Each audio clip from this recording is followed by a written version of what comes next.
Hey guys, welcome back to my channel. So today I just want to share with you guys 5 things I've been doing to strengthen my relationship with God.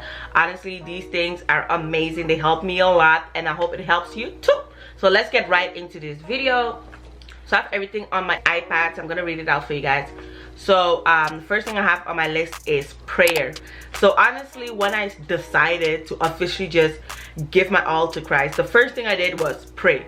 I sat in my room, I just looked around. I'm like, girl, what are you doing with your life? Like, what is you doing? Like, I just sat there and I was really just questioning my life, what my purpose is, like, what am I doing? And I was like, you know what? Actually, okay, you have lived the worldly life, didn't work for you. You have lived the lukewarm life, didn't work for you. At this point, the only thing left is to have an actual proper relationship with God, right? So I really decided to just give 1000% to God. I'm like, you know what, enough is enough. Enough is enough. I'm gonna do this 1000% or I'm not doing it at all. And the funny thing is, when I started this, like when I started to pray, I swear to you guys, every time I started, it's like I'll get tired. I'll be good the whole day, vibely, whatever, talking to my friends. As soon as it was time for a prayer, I would fall asleep or I'll be yawning. The yawning was a big part. As soon as I closed my eyes to pray, I would start yawning. I was like, nah, this must be the devil, because how is it that I'll be good all day round, when it's time to pray, I'm yawning? So what I decided to do is, like, I would pray. I was like, God, give me the strength. Don't let me yawn when I'm praying, da da da. So then I realized that whenever I sit on my bed and I try to pray, I'll start yawning. So I got up. I was like, you know what? We're gonna walk up and down in my room, and it is what it is. Like, maybe after 2 weeks, I stopped yawning. Like these days, I just go on now. I will pray for hours and hours and hours, and I won't yawn. So I'm like, wow, prayers do work. Prayer. And then the second thing I have here is to read more. So when I initially decided to just partake on this journey, one of the things I really promised myself is to read the Bible every day.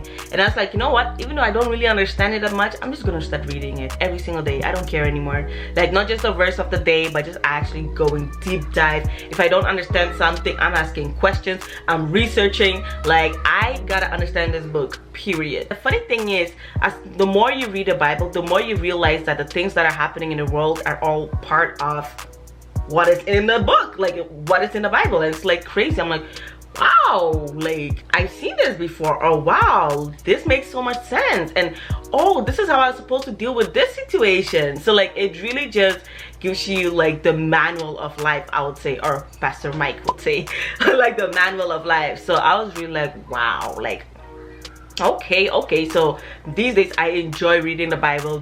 I read it every single day, and there's just so much I learned, and I'm just thankful for it. And honestly, I hope that the Holy Spirit continues to work within me to give me all the understanding and knowledge I need from this book. And then the third thing I have on my list is actually listening to more gospel music. I love music, you guys already know, but I just feel like I'll listen to everything really. If it sounds good, I'm listening to it. But these days I just focus on gospel music, just because the words and what they're talking about in this music is very soothing.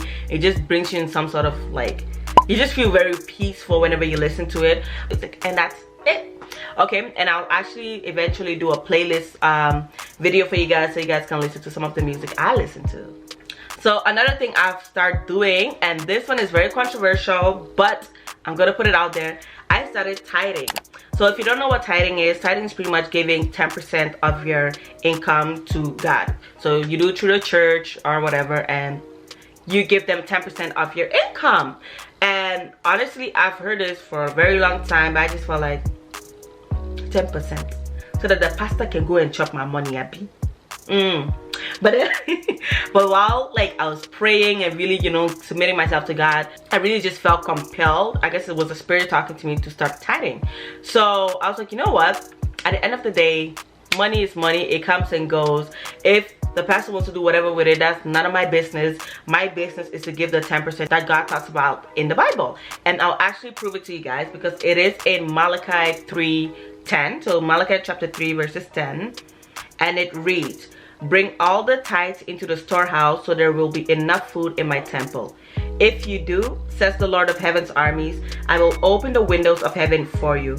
I will pour out a blessing so great you won't have enough room to take it in. Try it. Put me to the test." put me to the test. Honestly, this is the only thing, because you know in the Bible there's certain things you don't really question, you just believe it and you agree. But this is one of the things where God is fully telling you to put him to the test. So I'm like, oh Sam, you want me to put you to the test? That's what I'm gonna do. So that's what I did. So I started, like, I believe 2 months ago. I decided to just give my 10%, and honestly it feels really good to give. It truly does. Like, I don't even think about it like, oh my gosh, I can use this money to go do my hair or buy some makeup or whatever, go eat out.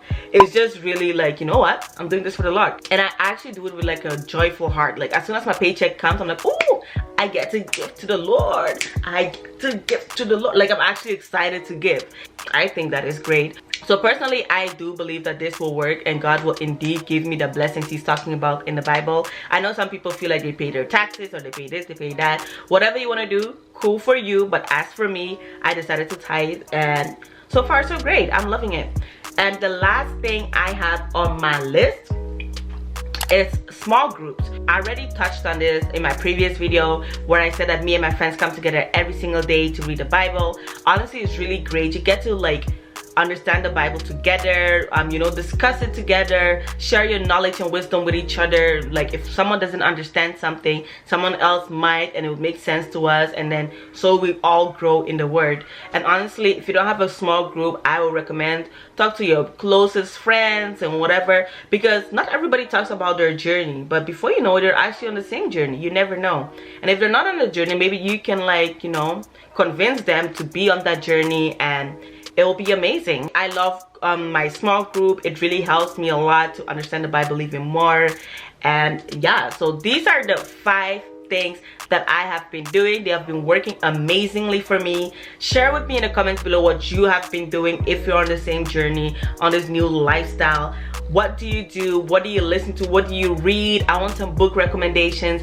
Definitely let me know. And like always, thank you so much for watching. Don't forget to comment, like, and subscribe, and I will see you guys in my next video.